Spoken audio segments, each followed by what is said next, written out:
আচ্ছা, 33 নম্বর আসেন। 33 নম্বরে হইল বিভিন্ন রকমের তরিকা, মারেফতি তরিকা, এগুলোকে নাম দেওয়া হয় মারেফতি তরিকা। একজন আরেকজনকে বলে, ভাই তরিকা নিছেন? তরিকা নিছেন জিজ্ঞাসা করে, শুনছেন কোনোদিন? কি তরিকা? কয় এগুলো শরীয়তের তরিকা না, এগুলো হলো মারেফতের তরিকা। এই মারেফতের তরিকার নামে যত তরিকা আছে, সেটা 126টা হতে পারে, আরো বেশি হতে পারে, আরো কম হতে পারে। যতগুলো তরিকা আছে, এই সবগুলো তরিকাই মিনাল বেদাহ, সবগুলো তরিকাই বেদাত। কিয়ামত পর্যন্ত সকল ইবাদত বন্দেগীর একটা মাত্র তরিকা, সেই তরিকার নাম তরিকায়ে মুহাম্মদুর রাসূলুল্লাহ সাল্লাল্লাহু আলাইহি ওয়াসাল্লাম। এই তরিকার বাহিরে কিয়ামত পর্যন্ত আর কোন তরিকা বানানোর ক্ষমতা কারো নাই। এজন্য সাহাবায়ে কেরাম কোন তরিকা তৈরি করেন নাই। আবু বকরিয়া, তরিকায়ে আবু বকরিয়া নাম শুনছেন? তরিকায়ে ওমরিয়া, তরিকায়ে উসমানিয়া, তরিকায়ে আলিয়া, তরিকায়ে ইবনে আব্বাসিয়া নাম শোনা গেছে? সাহাবায়ে কেরাম কোন তরিকা রাসূল সাল্লাল্লাহু আলাইহি ওয়াসাল্লামের তরিকার বাহিরে কোন তরিকা বানান নাই। তাবেঈনে কেরাম বানান নাই, তাবেঈনে কেরাম বানান নাই। যুগে যুগে আইম্মায়ে কেরাম, ইমাম আবু হানিফা রাহমাতুল্লাহি আলাইহি, ইমাম শাফি রাহমাতুল্লাহি আলাইহি, ইমাম মালিক রাহমাতুল্লাহি আলাইহি, ইমাম আহমদ বিন হাম্বল রাহমাতুল্লাহি আলাইহি, ইমাম বুখারী, মুসলিম, তিরমিজি রাহিমাহুল্লাহ, তারা কেউ রাসূলুল্লাহ সাল্লাল্লাহু আলাইহি ওয়াসাল্লামের তরিকার বাহিরে আর কোন তরিকা, যদি বিশ্বাস করা হয় যে এই তরিকার বাইরে আল্লাহকে পাওয়া যাবে না, তাহলে তো তারা কেউ আল্লাহকে পান নাই। তাদের যুগে তো এই তরিকাই ছিল না। ইমাম আবু হানিফা রাহমাতুল্লাহি আলাইহি কোন তরিকার আপনার মুরিদ ছিলেন বলেন তো দেখি? চিশতিয়া, নকশবন্দিয়া, মুজাদ্দিদিয়া, চিশতিয়া সাবেরিয়া, চিশতিয়া নিজামিয়া, কোন তরিকার? উনি তো 126টার কোনোটাই পান নাই, তাহলে উনি আল্লাহকে পান নাই। উনি না, লক্ষ লক্ষ সাহাবায়ে কেরাম, তাবেঈনে কেরাম, তাবেঈনে কেরাম, আইম্মায়ে কেরাম, মুহাদ্দিসিনে কেরাম, তারা এই আমরা বর্তমানে যে তরিকার নাম শুনি মারফতের তরিকার নাম, এগুলো একটা তরিকাও তারা পান নাই। তাহলে তারা কি আল্লাহ পর্যন্ত পৌঁছতে পারেন নাই? আল্লাহকে পান নাই। তারা পেয়েছেন যে তরিকা, সেটা হলো তরিকায় মুহাম্মদুর রাসূলুল্লাহ সাল্লাল্লাহু আলাইহি ওয়াসাল্লাম। সূরা আলে ইমরানের 31 নম্বর আয়াত আল্লাহ পাক বলছেন, কুল ইন কুনতুম তুহিব্বুনাল্লাহা ফাত্তাবিউনি ইউহিব্বুকুমুল্লাহু ওয়া ইয়াগফির লাকুম যুনুবাকুম।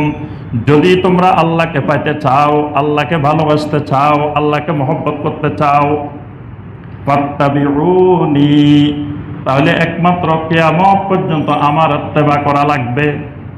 নবী সাল্লাল্লাহু আলাইহি ওয়াসাল্লামের ইত্তেবার মধ্যে আল্লাহকে পাওয়া যাবে। ইউহিব্বুকুমুল্লাহ, নবী সাল্লাল্লাহু আলাইহি ওয়াসাল্লামের ইত্তেবা করলে আল্লাহ তাকে মহব্বত করবেন, আল্লাহ তাকে ভালোবাসবেন। ওয়া ইয়াগফির লাকুম যুনুবাকুম, আল্লাহ তার সমস্ত গুনাহ মাফ করে দিবেন। সুবহানাল্লাহ। আর কোন তরিকার অনুসরণ করলে আল্লাহ ভালোবাসবেন, গুনাহ মাফ করবেন, এই কথা আল্লাহ রাব্বুল আলামিন, আল্লাহ রাসূল সাল্লাল্লাহু আলাইহি ওয়াসাল্লাম বলেন। এরপরে এই তরিকার ভিতরে নতুন নতুন মুরাকাবা মুশাহাদার পদ্ধতি। মুরাকাবা মুশাহাদা বুঝেন? জি। মুরাকাবা হলো, কোরআনে কারিমে মুরাকাবা আছে, কিন্তু মুরাকাবা মানে হলো নিজেকে আল্লাহ রাব্বুল আলামিনের পর্যবেক্ষণে রাখা, যে আমাকে আমার আল্লাহ দেখতেছেন। সার্বক্ষণিক আমার ভিতরে এই চিন্তা জাগ্রত থাকা যে আমি যাই করি না কেন আমার আল্লাহ দেখতেছেন, এটার নাম মুরাকাবা। আল্লাহ পাক সূরা আন-নাসার 1 নম্বর আয়াতে বলেন, ইন্নাল্লাহা কানা আলাইকুম রাকিবা, আল্লাহ তোমাদের উপরে মহান পর্যবেক্ষক। আল্লাহ সব কিছু দেখতেছেন, প্রত্যক্ষ করতেছেন। তুমি আল্লাহর প্রত্যক্ষের, আল্লাহর দেখার বাহিরে না, এটার নাম মুরাকাবা। কিন্তু এই মুরাকাবাকে এই বিভিন্ন তরিকার সিস্টেমগুলোর ভিতরে ধ্যানকে মুরাকাবা বানানো হয়েছে। আরো মুরাকাবার বিভিন্ন ধরনের কলা কৌশল, এই মুরাকাবার যত কলা কৌশল আছে এগুলো সব বেদাত। আল মুশাহাদা, মুশাহাদা হলো মুশাহাদাতুস সিফাত, মানে মুশাহাদা মানে আল্লাহর সিফাত প্রত্যক্ষ করা। একজন ইমানদার সবসময় আল্লাহর সিফাতগুলো দেখে, আল্লাহকে দেখে না। মানে মুশাহাদাতুল জাত না, মুশাহাদাতুস সিফাত। কিন্তু অনেকে বিশ্বাস করে যে এই তরিকাগুলো পালন করলে মুশাহাদা হবে, মুশাহাদাতুল জাত মানে সে আল্লাহর জাতের সাথে সে মিশে যাবে।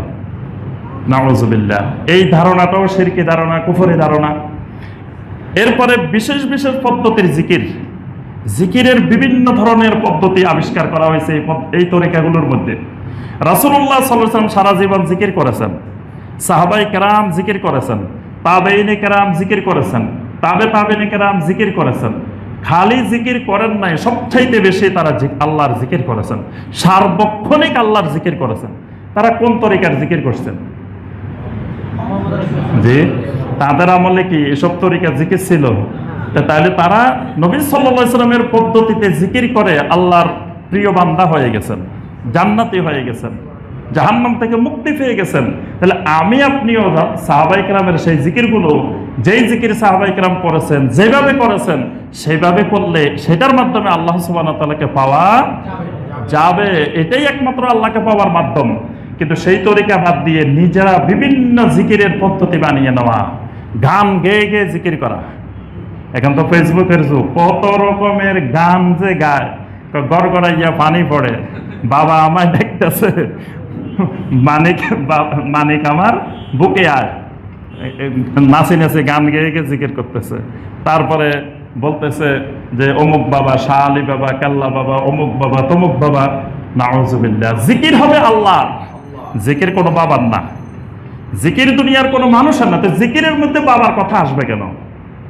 জিকির তো হবে আল্লাহ রাব্বুল আলামিনের, জিকির হবে আল্লাহর তাসবিহ, সুবহানাল্লাহর জিকির হবে, আলহামদুলিল্লাহর জিকির হবে, আল্লাহু আকবারের জিকির হবে, লা ইলাহা ইল্লাল্লাহর জিকির হবে। সেখানে গান, কবিতা, গজল, নাচানাচি, লাফালাফি এগুলো আসবে কেন? এগুলো সব মিনাল বেদাত, মিনাল মুনকারাত। এগুলো সব বানানো, নিজেরা শরীয়ত, নিজেরা তরিকত, নিজেরা পদ্ধতি বানিয়ে নিয়েছে। এগুলো রাসূলুল্লাহ সাল্লাল্লাহু আলাইহি ওয়াসাল্লামের শরীয়তের সাথে, দ্বীনের সাথে এগুলোর কোনো সম্পর্ক নাই। এরপরে লা ইলাহা ইল্লাল্লাহকে ভাঙিয়ে ভাঙিয়ে জিকির করা। নবী সাল্লাল্লাহু আলাইহি ওয়াসাল্লাম বলেছেন, আফদালুজ যিকরি লা ইলাহা ইল্লাল্লাহ, সর্বশ্রেষ্ঠ জিকির হলো লা ইলাহা ইল্লাল্লাহ। লা ইলাহা ইল্লাল্লাহকে ভাঙা যায় না, ভাঙলে আর তাওহীদ থাকে না। তাওহীদ হয় নফি আর ইসবাতের সমন্বয়ে তাওহীদ হয়। শুধু নফিয়ে তাওহীদ হয় না, শুধু ইসবাতে তাওহীদ হয় না। আমি যদি বলি যে ডক্টর ইমাম হোসাইন দণ্ডায়মান, আচ্ছা, এটা এই বাক্যটা বললাম, বলার পরে কি বুঝলেন আপনি? আমি কি দাঁড়ানো আছি না বসে আছি? দাঁড়ানো আছি। আমি ছাড়া অন্য কেউ, বাকিরা কি অবস্থায় আছে? দাঁড়ায় থাকতে পারে না। আমি কি বলছি যে আমি ছাড়া আর কেউ দাঁড়ানো নাই? আমি তো বলছি আমি দাঁড়ানো। তার অর্থ অন্যরা দাঁড়াইও থাকতে পারে, বসেও থাকতে পারে। অন্যদের দাঁড়ানোকে না করা হয় নাই, আমার দাঁড়ানো সাব্যস্ত হয়েছে, কিন্তু অন্য কেউ দাঁড়ানো আছে, এটা না হয় নাই।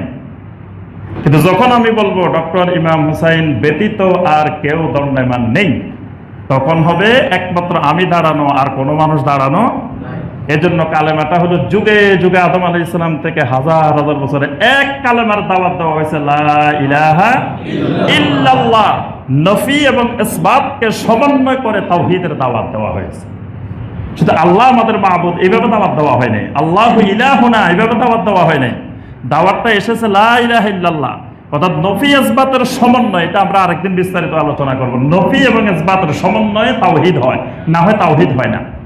এই জন্য এটাকে ভেঙে ফেললে আর তাওহীদ থাকে না। শুধু লা ইলাহা তাওহীদ না, ইল্লাল্লাহ তাওহীদ না, দুইটারে মিলাইলে যোগ করলে তাওহীদ হয়। এই জন্য আল্লাহর জিকির হবে লা ইলাহা ইল্লাল্লাহ। এটাকে ভেঙে ভেঙে করা যাবে না।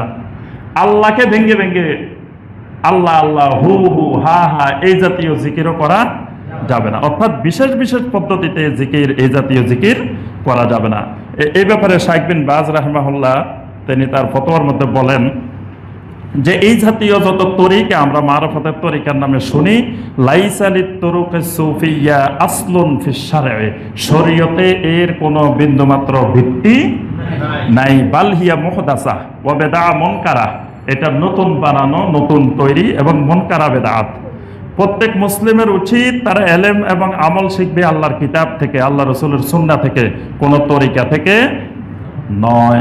আর 3 যুগের মধ্যে, খায়রুল কুরুনের মধ্যে এই জিনিসগুলো ছিল না। যে জিনিস সাহাবায়ে কেরামের যুগে, তাবেঈনদের যুগে, তাবেঈনদের যুগে, 3 যুগে ছিল না। যেই 3 যুগকে আল্লাহ রাসূল সাল্লাল্লাহু আলাইহি ওয়াসাল্লাম খায়রুল কুরুন বলছেন, শ্রেষ্ঠ যুগ বলছেন, সোনালী যুগের মানুষ, সেই যুগে যে ইবাদত, যেই পদ্ধতি, যেই তরিকা ছিল না, সেগুলো সুন্নত না, সেগুলো বিদআত। এরপরে আপনার আরো অনেক আহলুল ইলমগণ এই ব্যাপারে ফতোয়া দিয়েছেন। তো আমরা আর বিস্তারিত যাচ্ছি না, আমাদের সময় কমে যাচ্ছে।